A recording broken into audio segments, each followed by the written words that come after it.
Friends, kitchen queen Geetha ಚಾನಲ್ಗೆ ಸ್ವಾಗತ. Friends, ಇವತ್ತು ನೋಡ್ರಿ ನಾನು ನಿಮಗೆ ಗೆಣಸಿನ ಹೋಳಿಗೆ ಹೇಗೆ ಮಾಡೋದು ಅಂತ ಹೇಳ್ಕೊಡ್ತಾ ಇದ್ದೀನಿ. ಫ್ರೆಂಡ್ಸ್, ಇಲ್ಲಿ ನೋಡಿ, ನಾನು ಮೊದಲಿಗೆ ಗೆಣಸು ಕುದಿಸಿ ಇಟ್ಕೊಂಡಿದ್ದೀನಿ.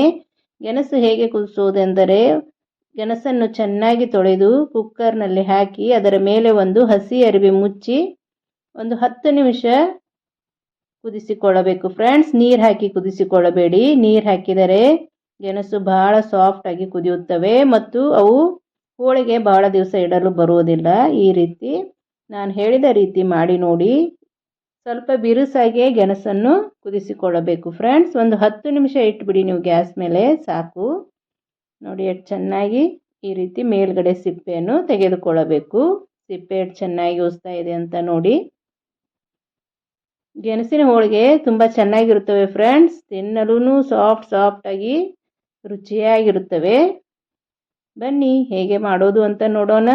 ಗೆಣಸಿನ ಮೇಲಿನ ಸಿಪ್ಪೆಯನ್ನು ಈ ರೀತಿ ಚೆನ್ನಾಗಿ ಬಿಡಿಸಿಕೊಳ್ಳಬೇಕು. ಇಲ್ಲಿ ನಾನು ಒಂದು ಅರ್ಧ ಕೆಜಿಯಷ್ಟು ಗೆಣಸು ತೆಗೆದುಕೊಂಡಿದ್ದೇನೆ. ಫ್ರೆಂಡ್ಸ್, ಎಲ್ಲ ಗೆಣಸಿನ ಸಿಪ್ಪೆ ತೆಗೆದು ಈ ರೀತಿ ತುರಿದುಕೊಳ್ಳಬೇಕು. ನೀವು ಹಾಗೆ ಆದರೂ ಮಾಡ್ಕೋಬಹುದು. ಈ ರೀತಿ ತುರಿದ್ರೆ ಗಂಟು ಉಳಿಯೋದಿಲ್ಲ ಅಂತ ನಾನು ಈ ರೀತಿ ತುರಿತಾ ಇದ್ದೀನಿ. ಫ್ರೆಂಡ್ಸ್, ಅಂದರೆ ಹೋಳಿಗೆ ಹರಿಯೋದಿಲ್ಲ, ಅದಕ್ಕಂತಾನೆ ನಾನು ಈ ರೀತಿ ತುರ್ಕೊಳ್ತಾ ಇದ್ದೀನಿ. ತುರಿದುಕೊಂಡರೆ ಎಲ್ಲ ಸಾಫ್ಟಾಗಿ ಒಂದೇ ಥರ ಬರುತ್ತದೆ ಅಂತ ಈ ರೀತಿ ತುರಿದುಕೊಳ್ತಾ ಇದ್ದೀನಿ. ಫ್ರೆಂಡ್ಸ್, ಕಿಚನ್ ಕ್ವೀನ್ ಗೀತಾ ಚಾನೆಲ್ನಲ್ಲಿ ಅನೇಕ ರೀತಿಯ ನಮ್ಮ ಉತ್ತರ ಕರ್ನಾಟಕದ ರೆಸಿಪಿಗಳು, ಫೆಸ್ಟಿವಲ್ ರೆಸಿಪಿಗಳು ಇವೆ. ಫ್ರೆಂಡ್ಸ್, ಒಂದ್ಸಲ ಕಿಚನ್ ಕ್ವೀನ್ ಗೀತಾ ಚಾನೆಲ್ನ ಚೆಕ್ ಮಾಡಿ. ನಿಮಗೆ ಇಷ್ಟವಾದರೆ ಸಬ್ಸ್ಕ್ರೈಬ್ ಮಾಡಿ, ಶೇರ್ ಮಾಡಿ, ಲೈಕ್ ಮಾಡಿ. ಪಕ್ಕದಲ್ಲೇ ಇರೋ ಬೆಲ್ ಐಕನ್ ಕ್ಲಿಕ್ ಮಾಡಿ ಆಲ್ ಅಂತ ಸೆಲೆಕ್ಟ್ ಮಾಡಿ. ಫ್ರೆಂಡ್ಸ್, ಆಲ್ ಅಂತ ಸೆಲೆಕ್ಟ್ ಮಾಡುವುದರಿಂದ ನಾನು ಹಾಕುವ ಅಡುಗೆಗಳ ನೋಟಿಫಿಕೇಶನ್ ನಿಮಗೆ ಮೊದಲಿಗೆ ಬರುತ್ತದೆ. ಈ ರೀತಿ ಎಲ್ಲ ಚೆನ್ನಾಗಿ ತುರಿದುಕೊಳ್ಳಬೇಕು. ಹೋಳಿಗೆ ಬರದೇ ಇರೋರು ಸಹ ಈ ಗೆಣಸಿನ ಹೋಳಿಗೆ ಮಾಡಿಕೊಳ್ಳಬಹುದು. ಫ್ರೆಂಡ್ಸ್, ನೋಡಿ, ಎಲ್ಲ ಗೆಣಸನ್ನು ಈ ರೀತಿ ತುರಿದುಕೊಂಡೆ. ಈಗ ಇದಕ್ಕೆ ಬೆಲ್ಲ ಸೇರಿಸೋಣ. ನಿಮಗೆ ಬೆಲ್ಲ ರುಚಿ ಎಷ್ಟು ಬೇಕೋ ಅಷ್ಟು ಬೆಲ್ಲವನ್ನು ಹಾಕಿಕೊಳ್ಳಬಹುದು. ಬೆಲ್ಲನೂ ನಾನು ಈ ರೀತಿ ತುರಿದ್ಬಿಟ್ಟೆ ಹಾಕ್ತಾ ಇದ್ದೀನಿ. ಫ್ರೆಂಡ್ಸ್, ಗೆಣಸು ಸ್ವೀಟ್ ಇರೋದರಿಂದ ಬೆಲ್ಲ ನೋಡಿಕೊಂಡು ಹಾಕಿ. ನೀವು ಸಿಹಿ ಜಾಸ್ತಿ ತಿಂತೀರಿ ಅಂದರೆ ಜಾಸ್ತಿ ಬೆಲ್ಲ ಹಾಕ್ಕೊಳ್ಳಿ, ಇಲ್ಲ ನಮಗೆ ಸಿಹಿ ಜಾಸ್ತಿ ಬೇಡ ಅಂದರೆ ಕಡಿಮೆ ಬೆಲ್ಲ ಹಾಕ್ಕೊಳ್ಳಿ. ಫ್ರೆಂಡ್ಸ್, ಈ ರೀತಿ ತುರಿದು ಹಾಕೋದರಿಂದ ಕಲ್ಲಾಗಿ ಉಳಿಯೋದಿಲ್ಲ, ಎಲ್ಲ ಸಾಫ್ಟಾಗಿ ಒಂದೇ ರೀತಿ ಬೀಳುತ್ತದೆ. ಅದಕ್ಕೆ ನಾನು ಈ ರೀತಿ ತುರಿದ್ಬಿಟ್ಟು ಬೆಲ್ಲ ಸೇರಿಸ್ತಾ ಇದ್ದೀನಿ. ಫ್ರೆಂಡ್ಸ್,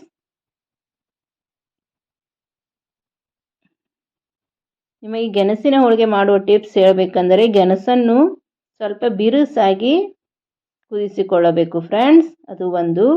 ಮತ್ತು ಬೆಲ್ಲ ಈ ರೀತಿ ತುರಿದು ಹಾಕಿ, ಅಂದರೆ ಹೋಳಿಗೆ ಹರಿಯೋದಿಲ್ಲ. ಗೆಣಸು ಮತ್ತು ಬೆಲ್ಲ ಈ ರೀತಿ ತುರಿದು ಹಾಕಿದರೆ ಹೋಳಿಗೆ ಹರಿಯೋದಿಲ್ಲ. ಕಣ್ಮುಚ್ಚಿ ಮಾಡ್ಬೋದು ನೋಡಿ ಫ್ರೆಂಡ್ಸ್ ಈ ಹೋಳಿಗೆನ.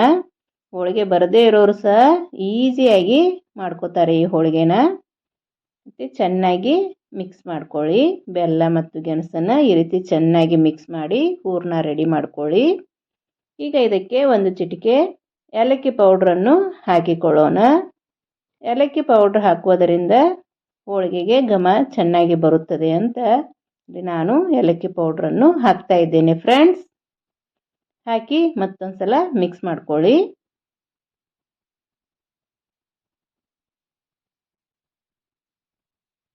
ನೋಡಿ ನಮ್ಮ ಹೂರಣ ಎಷ್ಟು ಚೆನ್ನಾಗಿ ರೆಡಿಯಾಗಿದೆ ಅಂತ.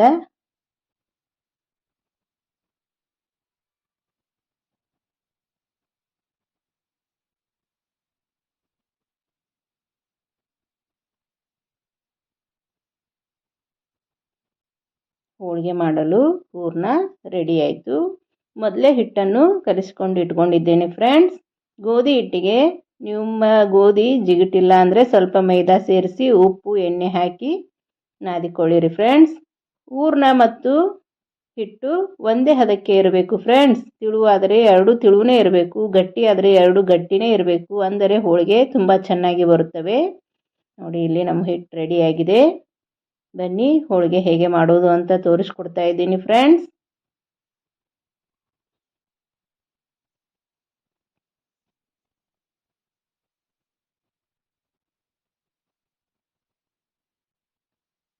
ಇಲ್ಲಿ ನಾನು ಈ ರೀತಿ ತಗಡು ಮೇಲೆ ಹೋಳಿಗೆ ಮಾಡ್ಕೊಳ್ತಾ ಇದ್ದೀನಿ ಫ್ರೆಂಡ್ಸ್. ಈ ರೀತಿ ತಗಡು ಇಲ್ಲಾಂದರೆ ನೀವು ಬಾಳೆ ಎಲೆ ಮೇಲೂ ಮಾಡ್ಕೋಬಹುದು, ಇಲ್ಲ ಬಟರ್ ಪೇಪರ್ ಇರುತ್ತಲ್ಲ ಅದರ ಮೇಲೂ ಮಾಡ್ಕೋಬಹುದು ಫ್ರೆಂಡ್ಸ್. ಇದನ್ನು ನೀವು ಬೆಲ್ಲುಣಿಗೆಯಿಂದನೂ ಮಾಡ್ಬೋದು, ಇಲ್ಲ ಹಾಗೆ ಕೈಯಿಂದನೂ ತಟ್ಕೋಬಹುದು ಫ್ರೆಂಡ್ಸ್. ಹರಿಯೋದಿಲ್ಲ, ತುಂಬ ಚೆನ್ನಾಗಿ ಹೋಳಿಗೆ ಬರುತ್ತವೆ. ಇಲ್ಲಿ ನಾನು ತಗಡಿಗೆ ಮತ್ತು ಬೆಲ್ಲಣಿಗೆಗೆ ಸ್ವಲ್ಪ ಎಣ್ಣೆ ಹಚ್ಕೊಳ್ತಾ ಇದ್ದೇನೆ ಫ್ರೆಂಡ್ಸ್. ಬನ್ನಿ ಹೋಳಿಗೆ ಮಾಡೋಣ. ಈಗ ಸ್ವಲ್ಪ ಹಿಟ್ಟನ್ನು ತೆಗೆದುಕೊಳ್ಳಬೇಕು.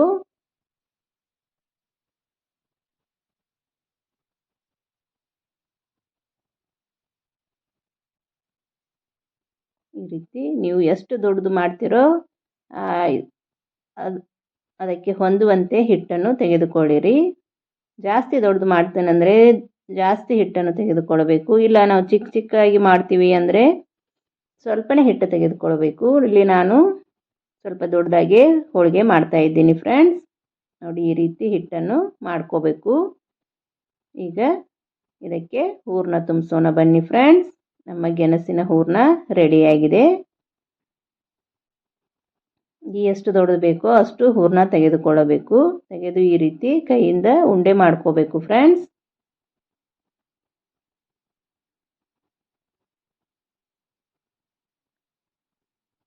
ಉಂಡೆ ಮಾಡಿಬಿಟ್ಟು ಈ ಹಿಟ್ಟಿನಲ್ಲಿ ತುಂಬಿಸ್ಕೋಬೇಕು. ನಾರ್ಮಲಾಗಿ ಹೋಳಿಗೆ ಹೇಗೆ ಮಾಡ್ತಿರಲ್ಲ, ಒಂದು ಕೈಯಿಂದ ಹೂರಣ ತುಂಬಬೇಕು, ಒಂದು ಕೈಯಿಂದ ಹಿಟ್ಟನ್ನು ಮೇಲ್ಗಡೆ ಸರಿಸ್ಬೇಕು. ಈ ರೀತಿ ಮಾಡಿ ಉಳ್ಳೆ ಮಾಡ್ಕೊಳ್ಳಿ ಫ್ರೆಂಡ್ಸ್. ಹೂರಣ ಹೋಳಿಗೆ ಆದರೆ ಹರಿಯುತ್ತೆ ಅನ್ನೋ ಭಯ ಇರುತ್ತೆ ಫ್ರೆಂಡ್ಸ್. ಇದು ಗೆಣಸು ಜಿಗಿ ಇರುವುದರಿಂದ ಹೋಳಿಗೆ ಹರಿಯೋದೇ ಇಲ್ಲ, ಸ್ವಲ್ಪನೂ ಹೋಳಿಗೆ ಹರಿಯೋದಿಲ್ಲ ಫ್ರೆಂಡ್ಸ್. ನೀವು ಹೇಗೆ ಬೇಕೋ ಹಾಗೆ ತಿಳ್ಕೊಬೋದು. ಮೇಲ್ಗಡೆ ಹಿಟ್ಟು ಜಾಸ್ತಿ ಬಂದರೆ ತೆಗೆಯಿರಿ, ಇಲ್ಲಾಂದರೆ ಇದೇ ರೀತಿ ಮಡಚಿಕೊಳ್ಳಿರಿ. ಈಗ ನಮ್ಗೆ ಹೋಳಿಗೆ ಉಂಡೆ ರೆಡಿ ಆಯಿತು. ಬನ್ನಿ ಲಟ್ಟಿಸಿಕೊಳ್ಳೋಣ. ಈ ಉಳ್ಳಿಗೆ ಸ್ವಲ್ಪ ಎಣ್ಣೆ ಹಚ್ಚಿಕೋಬೇಕು. ಹಚ್ಚಿ ಈ ರೀತಿ ಕೈಯಿಂದ ತಟ್ಟಿದರೂ ಬರುತ್ತೆ ಫ್ರೆಂಡ್ಸ್. ನಿಮ್ಮ ಕಡೆ ಬಾಳೆ ಎಲೆ ಇದ್ದರೆ ಬಾಳೆ ಎಲೆಗೆ ಸ್ವಲ್ಪ ಎಣ್ಣೆ ಹಚ್ಚಿ ಕೈಯಿಂದ ತಟ್ಕೊಂಡ್ರೂ ತುಂಬ ಚೆನ್ನಾಗಿ ಬರುತ್ತವೆ. ಇಲ್ಲ ನಮಗೆ ತಟ್ಟಕ್ಕಾಗಲ್ಲ ಅಂದರೆ ಈ ರೀತಿ ಬೆಲ್ಲಣಿಗೆಯಿಂದನೂ ಮಾಡ್ಕೋಬೋದು.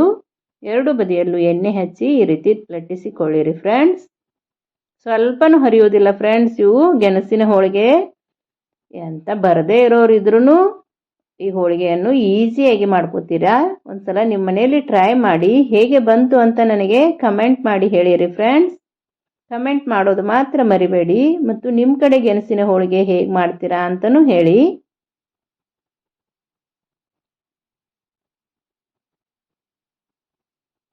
ನೋಡಿ, ನಮಗೆ ಎಷ್ಟು ದಪ್ಪ ಎಷ್ಟು ತಿಳು ಬೇಕೋ ಅದನ್ನು ನೋಡಿಕೊಂಡು ಲಟ್ಟಿಸಿಕೊಳ್ಳಿರಿ ಫ್ರೆಂಡ್ಸ್. ಇಲ್ಲಿ ನಾನು ಮೀಡಿಯಮ್ನಲ್ಲಿ ಲಟ್ಟಿಸ್ಕೊಳ್ತಾ ಇದ್ದೇನೆ. ಸ್ವಲ್ಪ ದೊಡ್ಡದಾಗೇ ಹೋಳಿಗೆ ಮಾಡ್ಕೊತಾ ಇದ್ದೀನಿ ಫ್ರೆಂಡ್ಸ್. ಹೋಳಿಗೆ ಲಟ್ಟಿಸಿದಾಯಿತು.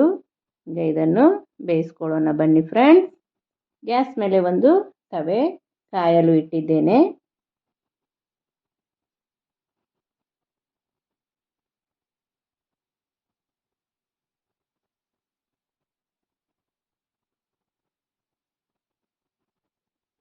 ಈಗ ತವೆ ಕಾದಿದೆ ಫ್ರೆಂಡ್ಸ್. ಹೋಳಿಗೆ ಹಾಕಿಕೊಳ್ಳೋಣ ಬನ್ನಿ. ಈ ರೀತಿ ಒಂದು ಕೈಯಿಂದ ಹೋಳಿಗೆಯನ್ನು ತವೆಗೆ ಅಂಟಿಸಬೇಕು, ಒಂದು ಕೈಯಿಂದ ಈ ತಗಡನ್ನು ಎತ್ತಬೇಕು. ಈಸಿಯಾಗಿ ಬೀಳುತ್ತೆ ನೋಡಿ ಫ್ರೆಂಡ್ಸ್. ಎಣ್ಣೆ ಹಚ್ಚಿರುವುದರಿಂದ ಹೋಳಿಗೆ ಈಸಿಯಾಗಿ ತವೆ ಮೇಲೆ ಬೀಳುತ್ತದೆ. ನೀವು ಏನು ಕಷ್ಟಪಡೋ ಅವಶ್ಯಕತೆನೇ ಇಲ್ಲ ಫ್ರೆಂಡ್ಸ್. ಮೇಲ್ಗಡೆಯಿಂದ ಸ್ವಲ್ಪ ಎಣ್ಣೆ ಹಾಕಿಕೊಳ್ಳಿ. ಎರಡು ಬದಿಯಲ್ಲೂ ಚೆನ್ನಾಗಿ ಬೇಯಿಸ್ಕೊಳ್ಳಬೇಕು ಫ್ರೆಂಡ್ಸ್. ಬೇಯಿಸೋದು ಚೆನ್ನಾಗಿ ಆದರೆ ಇದನ್ನು 2 ದಿವಸ ಇಟ್ಟು ಹೋಳಿಗೆಯನ್ನು ತಿನ್ಬೋದು ಫ್ರೆಂಡ್ಸ್. ಸರಿಯಾಗಿ ಬೇಯಿಸಲಿಲ್ಲ ಅಂದರೆ ನೆಕ್ಸ್ಟ್ ಡೇಗೆ ಈ ಹೋಳಿಗೆ ಕೆಡುತ್ತವೆ. ನೋಡಿ ಎಷ್ಟು ಚೆನ್ನಾಗಿ ಉಬ್ತಾ ಇದೆ ಅಂತ.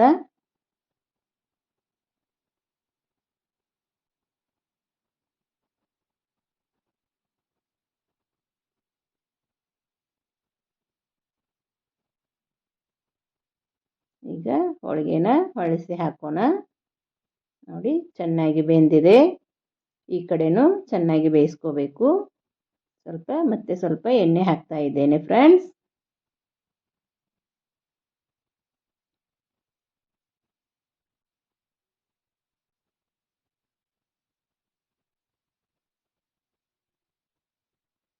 ಎರಡೂ ಬದಿಯಲ್ಲೂ ಹೋಳಿಗೆ ಚೆನ್ನಾಗಿ ಬೇಯ್ದರೆ ಈ ಹೋಳಿಗೆ ಹಾಲು ತುಪ್ಪದ ಜೊತೆ ಅಂತೂ ಬಿಸಿ ಬಿಸಿ ಹೋಳಿಗೆ ಹಾಕಿ ಮೇಲ್ಗಡೆ ತುಪ್ಪ ಹಾಕ್ಕೊಂಡು ತಿಂದರೆ ತುಂಬ ಚೆನ್ನಾಗಿರುತ್ತದೆ ಫ್ರೆಂಡ್ಸ್.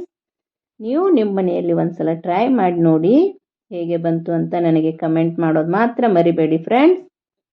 ನೋಡಿ ನಮ್ಮ ಗೆಣಸಿನ ಹೋಳಿಗೆ ರೆಡಿ ಆಯಿತು. ಮತ್ತೆ ಮುಂದಿನ ವಿಡಿಯೋದಲ್ಲಿ ಮತ್ತೊಂದು ಹೊಸ ರೆಸಿಪಿಯೊಂದಿಗೆ ಸಿಗ್ತೇನೆ ಫ್ರೆಂಡ್ಸ್. ಧನ್ಯವಾದಗಳು.